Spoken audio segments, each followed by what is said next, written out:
Welcome back to Art Talk Tuesday, guys. So we had a little bit of a false start there for a second. We just had some technical difficulties, but now Lindsey is ready and she's going to hop on here in just a second. So I was just on there on the last live for about 10 minutes, just kind of like, okay, is she coming? I don't know. And so just kind of answering questions with you guys, just talking and chatting. And so, but now we are gold. We are live, and she's going to be on here in just a second for Art Talk Tuesday. So, for all of you new people in here, we had one question on the last one. Whoops. That was about what is Art Talk Tuesday. So, if anybody doesn't know, I'm just going to explain real quick for you. Thomas is back. Great. Thanks for coming back, Thomas. Christy, awesome. So, for anybody that doesn't know what Art Talk Tuesday is, also, if you guys could comment and just let me know if you can hear me really well. I'm using a different mic. Hi, Meg! Sorry, my cat just keeps getting on here. Whoops. Okay. Okay. Hi, Meg. Okay. Here we go. We're going to start this again. We're waiting for Lindsey to get on here. So, for anybody who doesn't know, Art Talk Tuesday is just our weekly series of interviewing.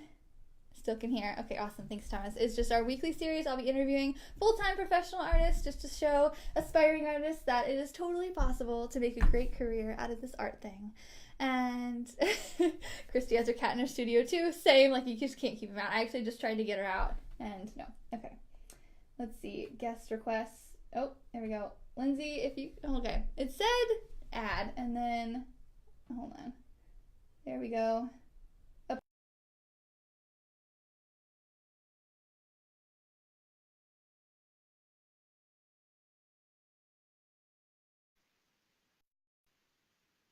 Okay. Can you guys still hear me? Okay. Hold on. It's adding her again. Huh. Okay. Let's see. We are trying to get Lindsey on here. Let's see. I tried adding and then it wouldn't add. Okay, here we go again. Lindsey wants to be in your video. Approve. I just approved it. Can you guys still hear me? Because there's like, I'm using this little mic right here and it's Hello. Okay. Hello. I'm so sorry. Can you hear me okay? I could hear you and I was like, how do I get on? I need to just start sending out like the instructions of how to get on.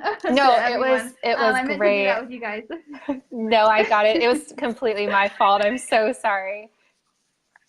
No, it's okay. We just kind of like went off the cuff. We're like, oh, just having conversations with them earlier. I was like, well, what are you guys doing today? I know, I was freaking out. I was like, where do I find her? Well, it's great to be here finally. Now that I figured out how to do it. That's awesome. It makes it almost just more real, you know. I know. Like very, very me to be super technically challenged with technology. Yeah, that's awesome. Well, I was just kind of introing you. I've been following you for a while, and I love your style. It's very similar to my own, and I think that's why I maybe just resonate with it. The rainbowy animals, and I'm like, oh yes. So I sent out an invite to you, and you were like, yeah, I want to be on. I'm like, yes. I know. I was so excited, and I love your work. I follow you too. We both have a love for colorful animals. So yeah, it's great. Yes.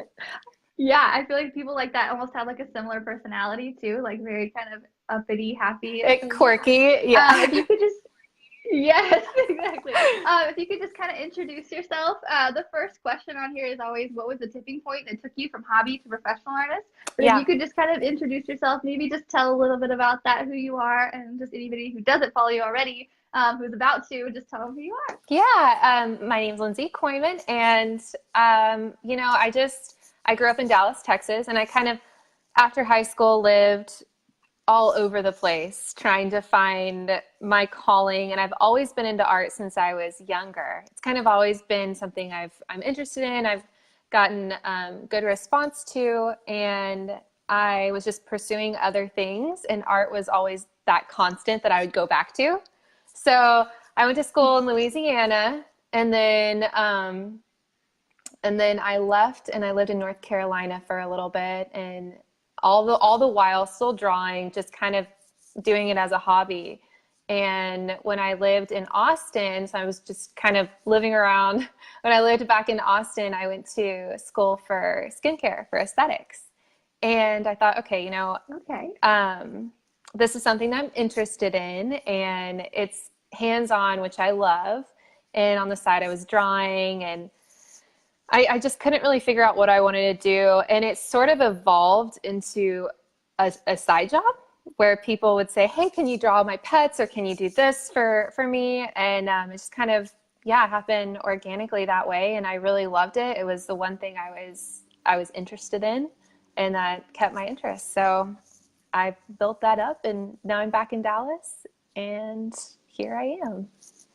So that's awesome. Yeah. Well, I feel like that's a very similar story to a lot of people. They're like, well, I got asked to draw this little thing or this pet or this, and then just kind of like, it just kind of goes from there. So like word of mouth was your like starting point? And it's funny because I've talked to other artists. I know I can't speak for everybody, but for me, I know that it almost feels like it's just a drive. It's not really a choice. It's that one thing that we love to do and we want to make happen. So we're just like, okay, how can we make a career out of this? How can I make, this is what I love. This is kind of where everything I have invested in is right here. So how can I make this work? And it's difficult, but it's definitely worth it.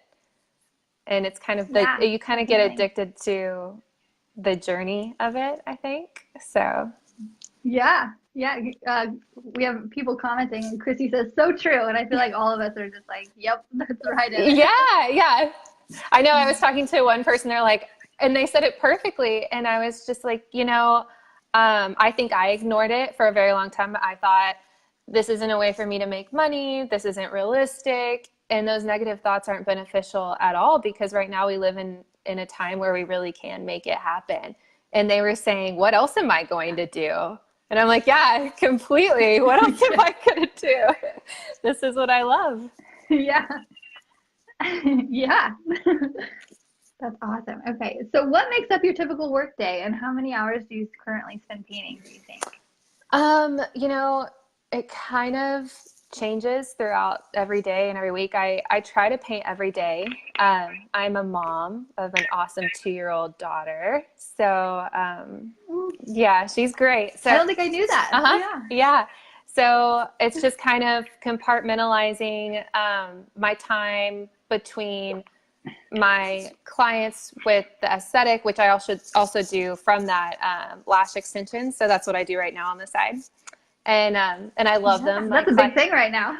It is. Yeah. So, and I love my clients as well. So it's making time for them. I would say about 20% of my time I'm doing that. And then 80% I'm doing art. So I would say an average of maybe 2 hours a day, give or take. Sometimes when I have a whole day to do it, I'll knock out 7 hours. Or if I'm feeling if I have a deadline, that'll definitely motivate me. So once my daughter is in daycare and I kind of have a clear schedule, I'm going to try to make it just sort of a full-time job, like an 8 to 5, where I can just work. But my studio is in my living room. So there are times where I'm in my bed and I can't sleep, and I'm like, all right, well, I guess I'm just going to go paint. So it just kind of depends. But I try to touch the canvas every day if I can.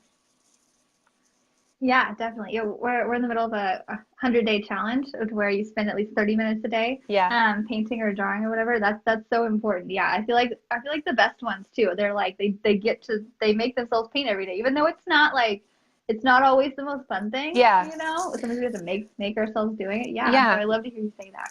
Oh yeah, I'm definitely. I think I was reading something on how inspiration, it's kind of like the holy grail to artists, right? We need it, we thrive off of it.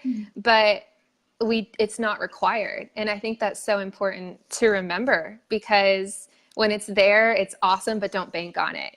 And when you can still work through it, it's a huge thing. And it's sort of just building good habits. So I think that is important. Definitely true. Mm-hmm. Yeah, definitely habits. Yeah, the habit of just yeah. And also I'm in my spare bedroom right now. Yeah. So like your living room. I feel like I thought about getting a studio outside of the home, and I'm like, but I could paint in my pajamas here. Like yeah. You know? Whenever you want. I know. I know when my friends come over, they're like, what do you do here? And I'm like, I paint. It's just like my no TV in my living room. My TV's in my bedroom. It's literally just a kitchen, a couch, and then my projects. So which is awesome. Like you said, I think there's pros and cons. Maybe if you have a studio outside, I've always thought that would make you more motivated to work because you're there, so you're not distracted. Mm-hmm. But I like the convenience, the convenience of having it here. Yeah, definitely. Mm-hmm. So can you talk us through your painting process? Are there any methods or techniques that you picked up through your years of experience? Yeah, definitely. I pretty much any material I can get my hands on, I use. So I'm mixed media. Yeah? I can't choose. I like it all. I work with oil. I'd say mainly, but I love acrylic as well. So I just blend those. And actually, this sounds kind of weird, but I like calligraphy ink. I think that's helped make colors pop. Yeah. Yeah. So I'll get in the calligraphy bottles, Dr. Phil's is the brand that I've used. And at the bottom, it kind of has this iridescent, like, so if it's blue, it almost has like a sparkly iridescent at the bottom, and I'll mix it up and I'll just put it on blue acrylic that I have on my canvas, and it just kind of makes it pop. That's one thing that I've noticed. Yeah. So I just kind of play around with it. The one thing I always start with the eye of an animal. So that's the one thing I know that I always go off of. And then I feel like, same. Yeah. And I feel like everything else is just a big experiment. Yeah.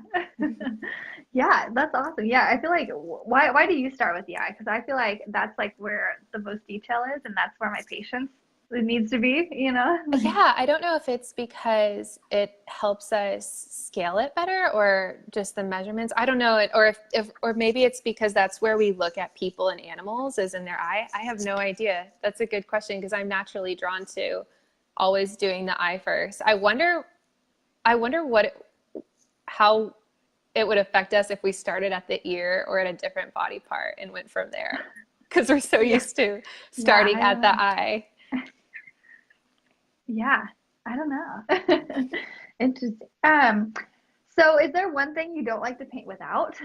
Yeah, I don't like to paint without linseed oil. I think I use that religiously through my whole entire painting process. It just kind of helps smooth out the surface. What is that exactly? Linseed oil, it's okay. It's LINDSEED oil, and a lot of times it's for oil or acrylic, and I use it just throughout. And even if you're not a mixed media artist, if you're an oil painter or acrylic painter, it's great. It just helps make the colors a little bit brighter and smooths it out. And so I've noticed a huge difference, like night and day, when I use it and when I don't. So that's something I always use, constantly, actually. So is that something you mix in, or is something you put on the top? Or you can mix it in. Okay. You can put it on the top. I like to I'll just put it in a little cup on the side, and so then I'll make my palette, and whenever I go to dip my brush in my oil or acrylic, whatever I'm doing, I'll also just then dip my brush in the linseed oil on when I already have the oil or acrylic on my brush, and then I go paint on the canvas. And a little goes a long way. Yeah, I think you'll love it. I am always buying that stuff. It's great. Yeah. And it's kind of like a natural finish to it too, which I like. Like, if you varnish a painting, it kind of already puts that in there for you. And then once you do varnish it, I notice it pops a lot more.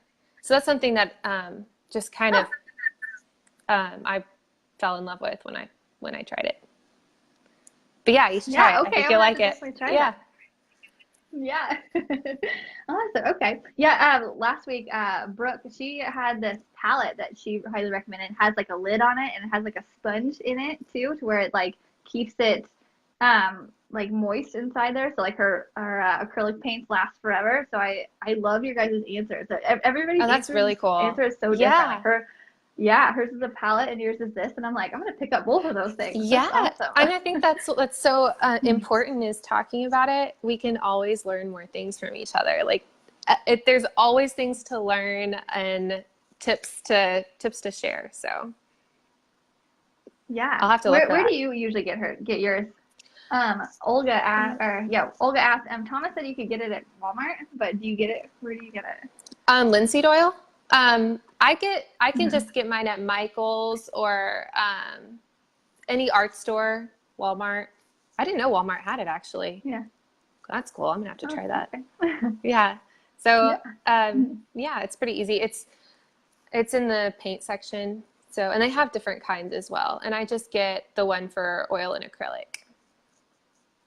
Oh, okay. Oh, that I'm surprised that you could use it for both since they're so different. Yeah. I don't know if you're supposed to. I do it. Okay. It works. It could say on my bottle right now for specifically oil, and I'm just like, all right. That's awesome. Whatever works for you. Yeah. Let's see. Are there any lessons that you've learned the hard way with painting? Oh yeah. I think I learn a lesson the hard way every month. But probably pricing is always hard as an artist. You want to give everyone your art. You want to make it affordable for everybody, but you also don't want to gyp yourself or just give yourself that credit. You put a lot of time in it. I think the one thing I've never regretted keeping a painting because I wanted a certain amount for it, but I have regretted letting a painting go and feeling like it was worth more. And it's almost not even about the money in a way. It's like you just have this attachment for that piece that you poured your soul into and your time into. And it's hard. I think that was the hardest lesson I learned, is how to price my work and how to say no. How to say no is a big one that I think a lot of people struggle with, including myself. Know your limit. And including myself as well. It's hard. You want to be able to do everything for everyone, but you just can't. And we only have 2 hands, so we can only work so fast. But that's a big one too. Yeah, definitely. And I think I'm still working on that. But that's a lesson I keep learning is how to say no. And I never regret doing things for people. Don't get me wrong. But it's just more time efficient if you plan out your projects ahead of time.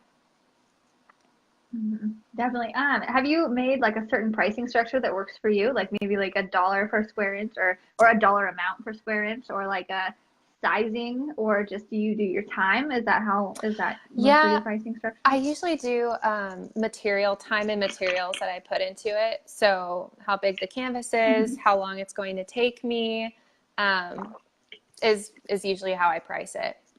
I haven't really done the square inch. I've heard of that method, but I usually stick to how much money I spend on materials, how much materials go into it, the size of the canvas, and then how much time I'm working on it.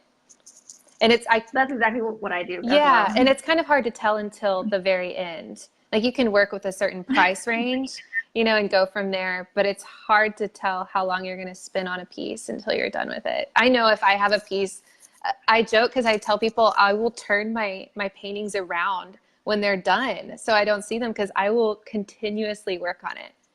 It never looks finished to me. So there'll be something about it where I'm like, oh, I can add this to it, or more can be done over here. And I just turn around. I'm like, I can't look at it. Yeah, yeah, that's a really good idea, actually, because sometimes they just sit around and you're like, Like eyeing it, you know, when you should be doing something else. Yeah, that's another thing about having it in your home. You'll be eating cereal, staring at your painting, like, should I add more blue? Yeah, exactly. Yeah. Also, so I was gonna ask with your rainbow animals, do you have like a method that you use for that? Because like with rainbows, I found out in the beginning, it's so easy for it to look a mess really quick. You Yeah. know, like almost just like, and I feel like there needs to be like strategy behind it, and people don't even realize that I didn't realize at first that there's a strategy behind it, whether using like cool colors, warm colors. Do you like do your black first, or what's your like rainbow animal technique? Um, so that's a good question. I normally, I feel like I use every color, in all of it, but a lot of it comes from, so my inspiration comes from, wildlife photographers. I think mainly I'll see a photo and I love it. And then I just kind of, I feel like there's almost like colors within colors within colors. Like if you look at a purple, you can see shades of blue or shades of lighter purple. And you just kind of go from there and you play with it. And that's sort of what I do. So I'll take the natural tones from a photo that I see and then I'll just go from there and play with it. Like my lion, I did sort of a glitchy thing with it where there's 4 eyes. Trippy. Yeah. I went, yeah. And that one, I just played around until I felt like it was where I wanted it. And that's another thing. I think it's just having confidence in your painting and doing what you want to do and knowing that, okay, you know, if this isn't looking exactly how I want it to right now, I'm just going to keep working with it, keep playing with it, walk away from it if you need to, and then come back to it.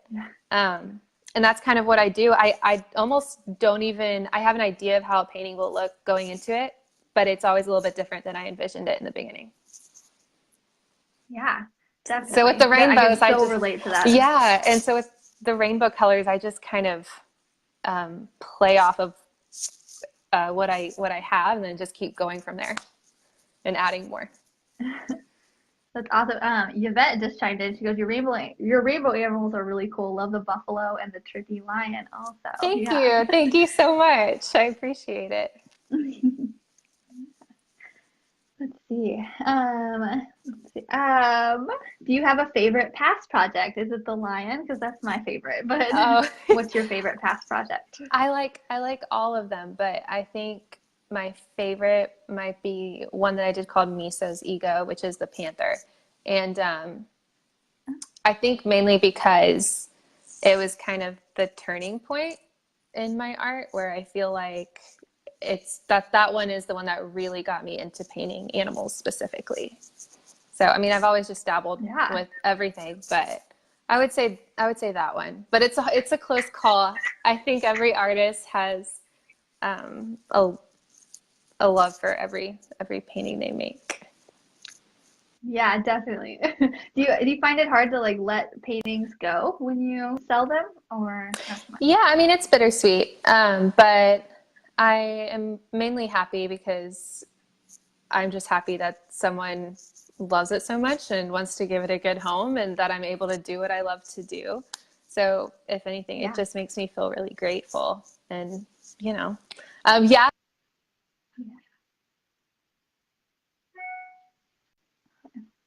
Oh. It froze on my end. Not sure what happened. Can you guys see?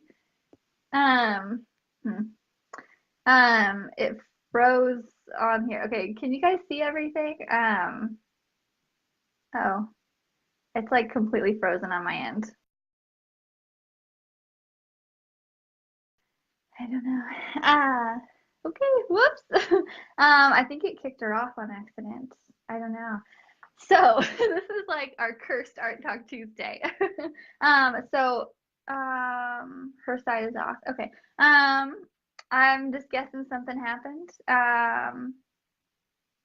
So I'm just gonna wait a second for her to come back on. No big deal. Let's see. There's also like a 3-second lag on this, and it's like, so I know she's talking, but I can hear her. Her response is like 3 seconds. Oh, now I froze. What?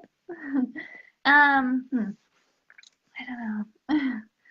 So I'll just kind of wait a second for her to hop back on here and see what happened. Thanks, Meg. Andrea, what's your project this week?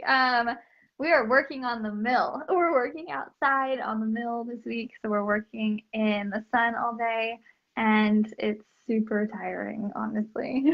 So I'm gonna go to bed right after this. So yeah, we'll just wait. I want to say like maybe her phone died. Oh, there we go. How do I'm here. How do I get back? Let me try to add you back. Okay, I'm just on here trying to add you. Okay. Add. Okay, it's not letting me. There should be like a green button down there or just a button right down in here. Oh boy. How do you get back on? There should be like an add person. So like maybe like put your phone back or like tap on the screen so that you can see all of the different options down below. And then you should be able to add on. I'm trying to add you. Invite group members to watch. Okay, it's loading. Let me see if I can add you real quick.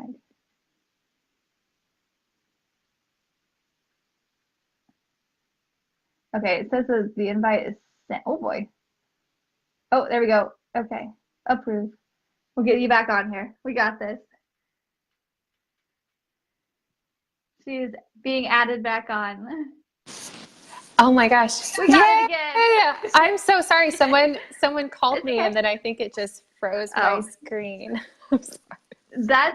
No, and I need to figure out a way to for that not to happen, because that happened twice on one of my interviews with another girl. Like people called me and it froze it twice, and I was like, sorry. But they say don't go on your Wi-Fi. Being on your Wi-Fi makes it worse. Okay. But so I don't know how to do it without Wi-Fi and not get called. So I don't know. Anyway, I'm glad I'm back. Okay. Yeah, me too. We'll figure this out. You were saying I think maybe her phone died, and I was like, I'm right here. How do I get back on? That's awesome. We got this. Okay, so we were talking about your panther, and yeah, I think I think that one, if I have to choose a favorite, it would be the panther, but it's a close call. Yeah. What's your favorite one? Yeah. Do you have a favorite one that you've painted? Oh, I don't know. Really, I'm it's hard. I really like the rainbow zebra, because that was a transition point for me from normal animals to rainbow animals, and I was so scared to do that, thinking that people wouldn't take me seriously if I was painting rainbow animals, thinking that was childish. And so I wanted to do that for a year, and I just didn't. So I was like, no, nobody's gonna take me seriously. And then I did it, and everybody loved it. I was like, whew. It's like a weight lifted off your shoulders. Yeah, and it's an awesome piece. So you had it in the back of your mind, and you finally made it happen. Yeah, that is awesome. Accepted it. So I'm such a big advocate of people doing what they really love. People are no, but people are buying this, and I'm like, no, do what you love. You're so right, and I think that people can tell that you love to do it, right? When you put your passion and your soul into it, and then you kind of paint for yourself, and then people catch on to that. So. Yeah, and you're just more excited in your captions. It's overall a better thing. It's just you put more yourself into it. Yeah, it's so funny that people are so scared to do it, that I was too. Also I knew that there were a couple other people doing rainbow animals like you, and do you follow Sophie T art? She does some rainbow animals too. I think I do. Yeah. And so I saw her doing it, and I was like, well. Yeah, I was like, she's already doing it, so I can't do it. And I was like, that's not real. I think those are all natural reactions. Everyone's scared to put themselves out there and be judged. But then once you do it, you're like, oh, that wasn't that bad.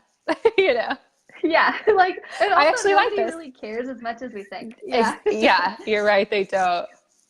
Yeah, that's funny. That's so true though. We are our worst critics for sure. So true. It's just good, like just saying it out loud for people, just a reminder, like you It are is. your worst critic. You are. Um, what are your future plans and goals? Or you have any upcoming paintings that you're working on that you love, or like any commissions, or what's going on in the world of Lindsey in Dallas? Yeah, I have a skyline of Dallas actually I'm working on, and I'm really excited because it's the first painting I've done that isn't an animal in a while, which I mean, I love doing animals, but it's a little different. So I actually haven't done a skyline on canvas before. So this is going to be my first one. I've done it on watercolor a long time ago, but this will be my first actual painting. So I'm really excited about that. And then I have a couple animal commissions I'm working on as well. Yeah, that's nice to be able to switch it up too, and like because just to not get burnt out on one thing. Yeah, exactly. It kind of keeps inspiration alive, and it keeps you going. So I feel like I don't know. I know I always have 3 projects going at once. Do you ever feel like that, where you're just working on kind of like your mind is all over the place? Yes, and then once you like finish those 3, you're like, I can breathe, and then you just get 3 more. I feel like exactly. Yeah, never-ending cycle, but it's great. I think it's kind of addictive too. Yeah. You like you crush one goal, and you're like, okay, bring on the next one, and then it just yeah. So, is there any advice you would give artists who want to make art their full-time career, but just don't know where to start? Like, what's a good like starting point for someone who's just maybe a hobby artist or a part-time or something who really just wants to just give it a go? I think, as it sounds so simple, but just starting, it's really hard to find a perfect time, because I think actually doing it and putting yourself out there, you learn as you go. I think with a career like this, it's hard to have all your ducks in a row and just be like, okay, now I'm ready. I did my first print release in January of the Bison, and I was so nervous. And I knew going into it that there was going to be things that I looked at and I was like, okay, I want to change this. I want to do this differently next time. This didn't go as planned. So it's doing it and having confidence and faith in yourself. And I think being comfortable with the idea, because failure is inevitable. You're going to mess up. And it's just getting comfortable with that. So just put yourself out there, whether it's doing it on the weekends or whenever you have free time. And it's just kind of going from there. And I feel like with art, it's hard to have a clear path. You just sort of get opportunities as you go. So, but you'll definitely find your way. You just have to have fun with it. Don't put too much pressure on yourself, and go for it. Definitely. That's great advice too. Just start. I think even like to relate to that, in the beginning when I just started, I like had it in my head that I needed to like meet a whole lot of people doing like this other business that I was doing. And I was like, one day I'll start it. And then once I did like one big painting, like people started to hear about it, and I did another, and I was like, well, I should just started a long time ago, like instead of waiting for this perfect moment that's never gonna happen. Exactly. I think we get in our heads and we think, oh, now's not a good time.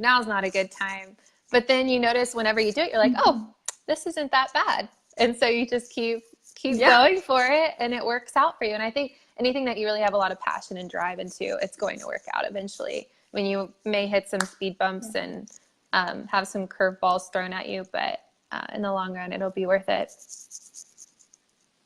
Definitely. Yes, I love your answer. It's so simple, but like maybe something people just need to hear, like, and everybody at one point needs to hear too. I love it. Yeah. I mean, it's great to be prepared. Don't get me wrong. Do a little bit of research. One thing that I did is I looked at artists who I admire and kind of saw what their business strategies were, kind of looked at their websites. Okay, how did they do this, or how did they do that, or how do they interact with people, or what shows do they do? And I think that was a good guideline. So that's what I did, is I just sort of checked out artists that I personally admire and I like their work and things that have been working for them, and just tried to apply it with my own strategy and make it work for me. So just pick and choose what works best for you and your schedule. Definitely. Yeah. Even that, like, look at what other people are doing kind of a thing. And Yeah. even copying, but like, no, I feel like people, it even goes back to like the rainbow animal thing. Like, we can look at other people and see what they're doing and like copy in a way, but you still make it your own. And that's just another thing. Like, the people don't worry about copying other people just because they're going to these shows. Like, you can do it too. You're going to do it in your own way, kind of a thing. That's awesome. Everybody's journey is different. And I think also talking to other artists about it, like we are right now, it makes a huge difference as well. Yeah, definitely. Well, thank you so much for giving your time. And I'm so glad that we got Thank through you. all these text glitches.